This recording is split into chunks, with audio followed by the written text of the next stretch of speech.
Good morning, everyone. We'll dry today, but tonight, tomorrow, another low pressure system, another cold front, so more snow to talk about. But before we talk about the snow, let's start with the day. We're starting out with mostly sunny skies. Eventually, skies are going to become mostly cloudy this afternoon. I think that's going to occur first in the southeastern part of the area and last to the north and west. So because cloud cover is going to be increasing first to the south and east, and because winds are going to be out of the east today, those chilly lake waters holding temperatures down right next to the lake. Milwaukee, Racine, Kenosha, looks like highs just in the low 40s. But most of us, mid to upper 40s, and where the cloud cover is going to increase last, not going to rule out some low 50s.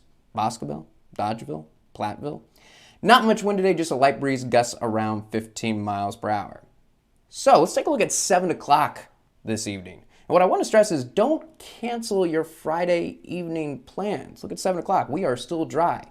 The earliest we could start to see a snow or initially maybe a rain shower in the southeastern part of the area is 10 o'clock this evening. So I'll mention the chance beginning around Lake Geneva, Racine, Kenosha at 10 o'clock, but most of us probably still dry. Now, by the time we get to 1 a.m., now we're talking about scattered, mostly snow showers, maybe still a little bit of rain for a little bit longer in the southeastern part of the area. But it's possible that even at 1 a.m., it may still be dry in Madison. So only if you're going to be out late tonight in the southeastern part of the area is the snow going to become impactful. If you're just going to be out early this evening, no worries. So don't cancel your evening plans. But the snow is going to be filling in during the overnight hours, and now we're looking at 8 a.m. tomorrow morning, and we are talking about widespread light to moderate snow and pockets of heavy snow, and it's going to be breezy, so blowing snow. Now, fortunately, most of us may still be asleep or not having to go to work or school, so you can just sit inside and watch the snow come down. But do have to mention, if you do have to venture out tomorrow morning, do give yourself extra time to reach your destination because visibilities are going to be reduced and we are going to see some snow-covered roads. Now, the peak is going to be in the early morning tomorrow.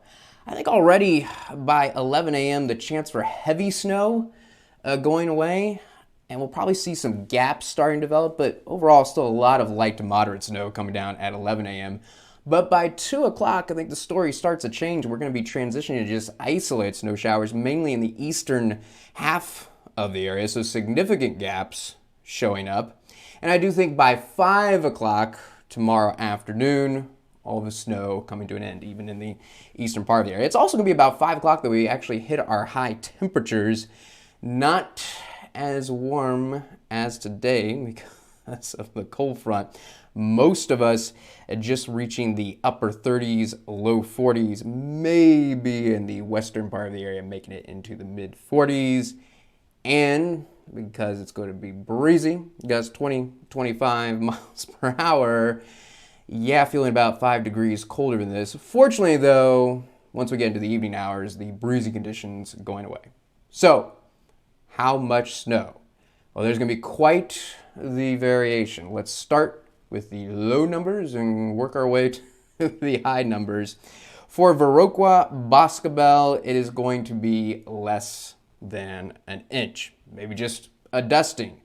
But the forecast gets trickier as you go to the east because ultimately it's going to depend on the exact track of this low pressure system. So if it's a little bit more to the east or to the west, that's going to impact how much snow we see. So let's talk about the possibilities. For Baraboo, looks like 1 to as much as 2 inches. For Portage, as little as an inch, but maybe as much as 3 inches. Madison, low end looks like 2 inches, but I'm going to leave in the possibility for as much as 4 inches of snow. I think that's the case for Monroe as well. And notice these totals only going up as we go to the east. For Beaver Dam, 3 to 5 inches. Watertown, 4 to 6 inches. Lake Geneva, we're talking about 6 to 7 inches of wet snow.